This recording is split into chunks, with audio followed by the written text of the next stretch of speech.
This is Needy and Normal. Welcome. I'm your host, Ashley Levering, mom, wife, and life coach. After years of coaching and learning from my own life, one thing is clear. Meeting your needs is essential for living your best life. Here, we'll talk about your needs and not only learn to accept them, but also tend to them without guilt. Let's get needy because it's normal. I recently posted on Instagram this quote from me. If you find yourself being influenced by your circumstances to feel a negative way, instead find influence from yourself 20 years from now, 5 years, 10 years, you pick, your future self, who's telling you to not bother with that bullshit. I know that's a lot of words, but the point being, whatever you're dwelling on right now, that's actually not yours to dwell on, or it's something negative that's from your circumstances that you can't help or need to manage your expectations about anyways, let it go. This episode is about moving on, letting go, and strengthening your resilience. So if you're new here, welcome. I'm so glad you pushed play. If you're back and you're continuing to follow along on the Needy and Normal journey, I hope by now you've given yourself some opportunities to not only notice your needs and be aware of your needs, but tend to them maybe a little better, maybe a little more often. How's that going? Let me know. If you haven't yet, follow Needy and Normal Pod on Instagram. And more and more posts will be over there. Otherwise, you can find me on Instagram at ABL Life Coaching, my coaching page. And also, you can follow along and check out the website, ablifecoaching.com. That is where you can book a free session if you're curious about coaching. The things I'm going to talk about today come up all the time in my own life, because we're human beings and it's hard to let things go sometimes, especially when we care. You know, it's tough not to care, but it also comes up in sessions with clients, and I'm sure this is going to be relatable. So I'm going to touch on kind of the quick fix, if you will, the let's let go of it in the moment, which is honestly about practice. And I'm also going to talk about the long-standing stuff that we have a hard time letting go of. That is honestly the makings of I feel stuck, right? When we get to that place where we feel stuck and we're not sure what to do, honestly, it's part of the reason why I have a job, which is fine because, again, human beings get held up on stuff when they care or when it affects them deeply and when we're impacted by stuff. So we're going to talk about long-term resilience and short-term resilience. So let's start with the quick fixes. We all love a good quick fix. So this is not exactly a quick fix in the it's going to go away, you'll never have to practice, you'll never have to try. It might go away, but the concept and the practice of it remains. And that's the point, right? It's building that resilience in the moment and then making sure that you know that tool is available to you next time it comes up, because it does. Things are always going to come up again. And it's not about making it go away, disappear, never happen. It's about controlling your reactions and your responses in the moment. And the quicker we learn and practice to let things go, the more resilient we are and the easier it is to move on and to not be held up by stuff, especially if it's honestly not going to help our future self. It's going to steal our energy and steal our attention, and it's unnecessary, right? And it holds us back. The mindset concept is, it is what it is. So it is what it is.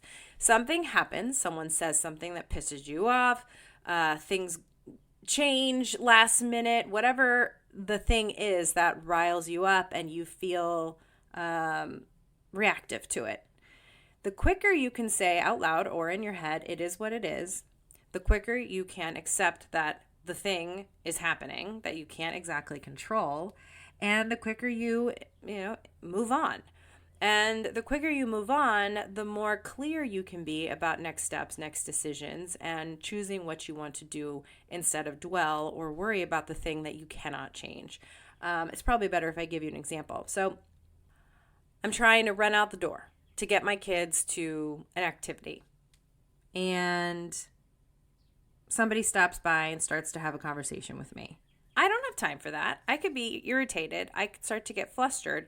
But instead, I choose to take a breath and say inside or out loud as I'm walking to the door, open it, it is what it is. So I've immediately accepted that this is happening. I cannot change it. There is someone at my door. But I can make a decision next with a clear mind of, okay, step one, it is what it is. I accept that this is happening. Step two, make a choice that makes sense in order to move on.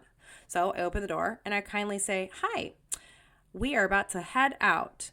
And I don't have time to chat, but thank you so much for stopping by. I don't mean to be rude, right? But like, I gotta go. I got things to do, and I don't want to get all flustered and upset about it. I don't want to dwell on it. I want to move on.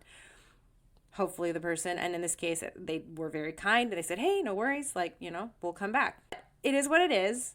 You say what you need to say. You make a conscious decision of what you can actually control, and then you move on. So in simple terms, when something happens that you're not ready for or don't like, you have two options. One, accept it or change it. And if you can't change it, you must accept it. And it's a practice of letting go because you cannot control what you cannot control. Okay? So that's the quick fix. Now, some other little quick tips. Gossip, shit talking. Do you know that is just an outward way of overthinking and dwelling? If it serves you none, it doesn't happen. So here's the other tool. Write this down. Ask yourself, how is this serving me? So if you're talking crap, if you're dwelling out loud, if you're overthinking, is it serving you? 9 times out of 10, the answer is it is not serving me. So why still give it attention? Where attention goes, energy flows. We know this, right? So maybe your attention and your energy is meant elsewhere, and you're hijacking it by dwelling and overthinking and talking shit, and you're wasting time. The reason I brought up that quote in the beginning is because if you think about your future self, even an hour from that moment, that future self might even say, hey, shut it down. It is not doing you any good. And it's a time suck in it, and it wastes your energy, and it's not helpful. So another quick fix, if you find yourself talking crap, stop it, cut it out, because it's most likely not helping. Perhaps you found yourself trying to make someone else's issues or problems or challenges our business. So maybe that goes a little bit along the lines of shit talking, but if you care, you're trying to solve a problem or fix something or control something that is most likely out of your control. And unless you're invited into someone's life or world and ask, please help me with my problems, it's most likely none of your business.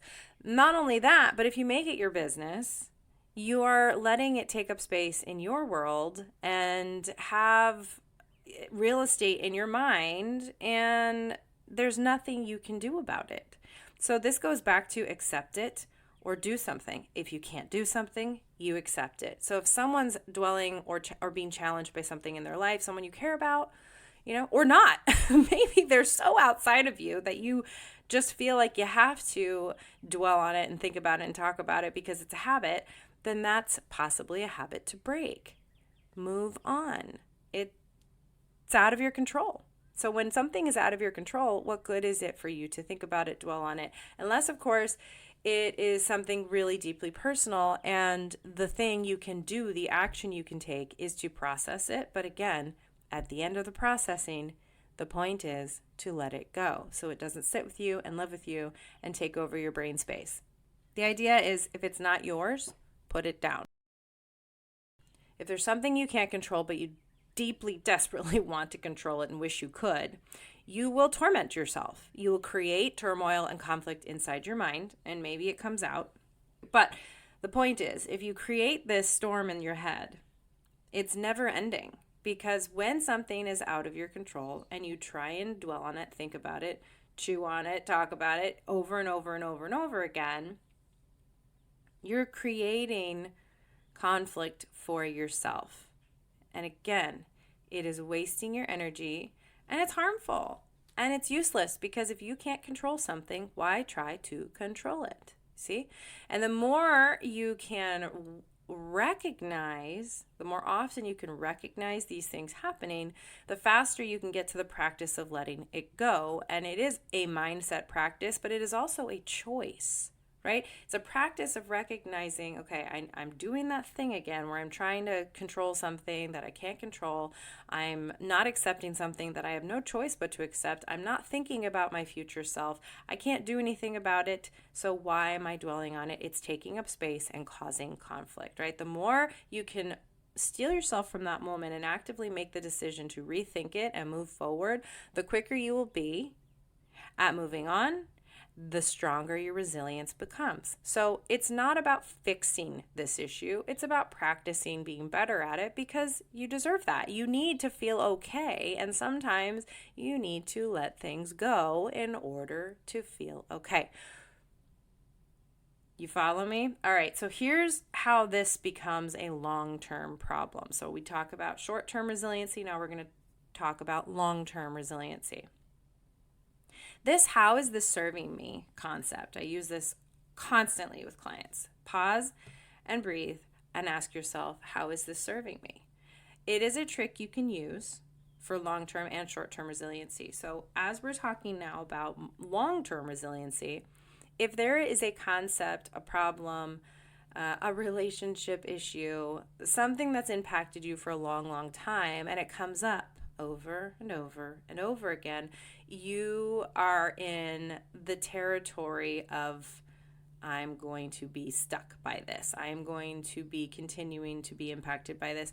And here's a funny little thing that, give yourself credit on this. If you haven't really thought about the fact that you have a choice to be done with something, we give in and we give in to our silly minds sometimes, that we forget we don't have a choice to just stop, take that breath, ask ourselves that lovely question, how is this serving me?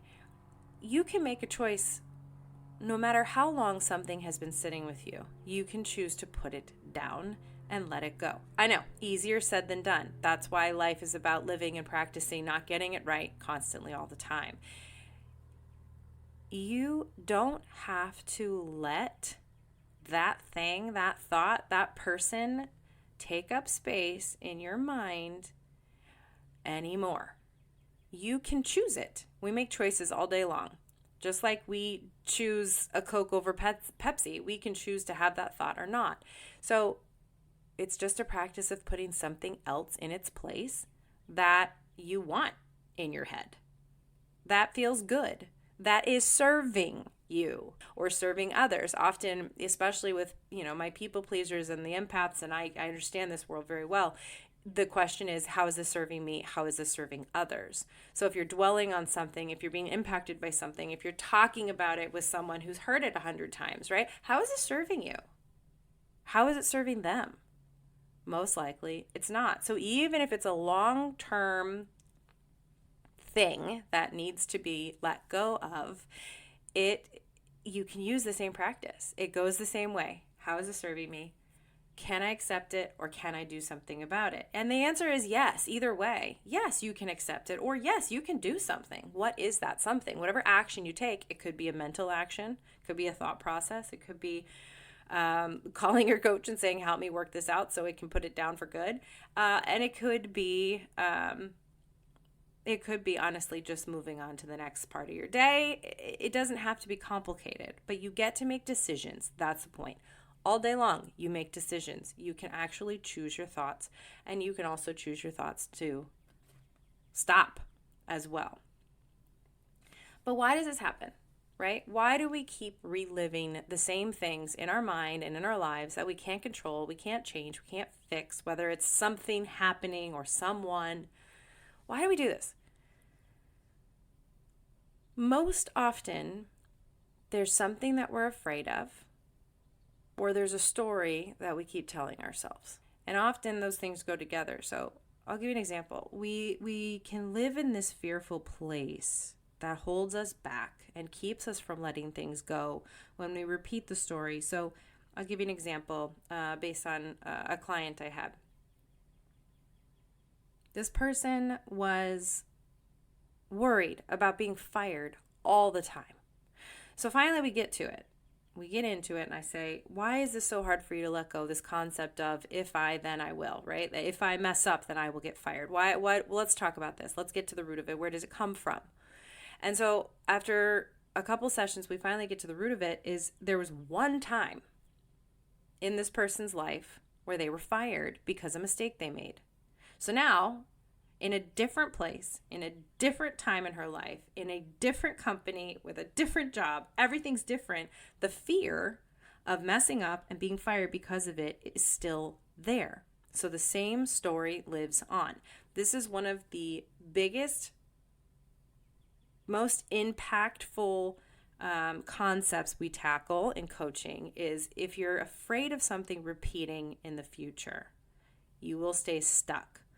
And in order to move on and let it go, you have to change the story. So to simplify, just because something happened once doesn't mean it's going to happen again. Just because it happened in that way doesn't mean it's going to happen in that way. So when we are stuck in the story that we keep feeding ourselves, you're feeding your fear and it's not serving you. You see? And it keeps you under control of basically a figment of your imagination. So imagination is what keeps us stuck, but imagination is also what gives us hope. Without imagination, we have no hope. So you really have to have this pause and this awareness with yourself. And if you remember the last couple episodes I've mentioned, my formula that I teach to everyone, awareness plus action equals change or growth. So if you can look at what is holding you back and what is keeping you stuck and the story you keep feeding, the fear you keep feeding, if you look at it and become aware of it, then you can choose action. You can choose action. You can do something about it, do something with it. And at the end of the day, sometimes it's just a matter of changing your own damn mind. You do not have to keep telling yourself the same story. And that goes for any moment that you're having a hard time letting go. What story are you telling yourself? And how do you change the narrative? And if you keep feeding the fear and repeating the story of if it happened then, it can happen again. Because it happened then, it'll happen again. It's not serving you. If you keep repeating and fueling the fear, you cannot change the story and you will not let it go. So in order to shift into a long-term resiliency, you get to practice the awareness plus action equals change. Especially in those moments, change the story. So this client of mine, we changed the story. It's just because that happened then, because that thing happened, doesn't mean it's going to repeat. And the truth is, even if something happens where you make a mistake and you get fired again, it's not going to be exactly the same. And while that sucks, this is where managing our expectations come in. There are some things a lot of things, in fact, most things are out of your control. But what is in your control is what you do and what you choose to believe or think or tell yourself in the moment. If you don't want to repeat the past, do something about it. Take some ownership, take responsibility, and learn from it. The one thing that can never be taken away from you is the lessons you learn from the things you experience. Let me repeat that. This cannot be taken away from you, which is the lessons you learn from the things you experience. So even when you let go of something, a long-term thing or a short-term thing, whatever it is, you can keep the lesson. You can keep the piece that helps you move forward. So fine, if you don't want to make that same mistake and get fired, then don't make that same mistake that got you fired. Do something different. Own it. Take responsibility. Make a change. Have some control over what you do, because that is honestly all you can control. And guess what? When you work on these resilience practices, it builds your confidence. I promise you those things go hand in hand. Because when you're kept in the past and you dwell on those fears, or you keep telling yourself the same story, or you don't get over things you can't control, how are you ever going to build confidence? Think about it. And let's go back to that imagination concept. Just like imagination can propel you down a dark spiraling hole, it can also take you in the opposite direction towards hope. Because if you can't imagine a better outcome, how will you ever get there? So the idea here, and I try and teach this to my kids, one of the most powerful things we can do is get over shit fast and be resilient and move on. And remind ourselves that if it's something we can do something about, great. And if not, if it's out of our control, if it's not ours, let it go. And yes, it's a choice. And just to send you on your way, here's a whole bunch of things you're not in control of. You ready for this? The weather, traffic, economy, celebrity behaviors and opinions, strangers' comments, things you see on social media, the outcome of a game, like sports, other people's actions, other people's thoughts, other people's opinions, other people's choices and behaviors, the future. You cannot control so many things, but what you can control are your thoughts, your words, your actions, your reactions, your decisions, your attitude, your mindset, your mood, your work ethic. You can control all kinds of things, but don't forget that there is an incredible list. That was just the tip of the iceberg. There are so many things out of your control. So release yourself from it. No need to give your attention and your energy to things that do not serve you to dwell on and think about and try and fix or change when they are out of your control. That is what the practice of resilience is accepting that things are out of your control and only controlling what you can. Your needs matter because you matter. Let it go. And come back next week. Take care. The Needy and Normal podcast is brought to you by ABL Life Coaching. Visit ablifecoaching.com to explore what life coaching with a transition coach is like and schedule your own free consultation. Thank you so much for listening today. If you liked this episode, please share it, rate it, and follow it so you don't miss an episode. And come back next week. If you're curious about coaching, visit ablifecoaching.com or find me at ABL Life Coaching on Instagram. And you can now follow Needy and Normal Pod on Instagram as well.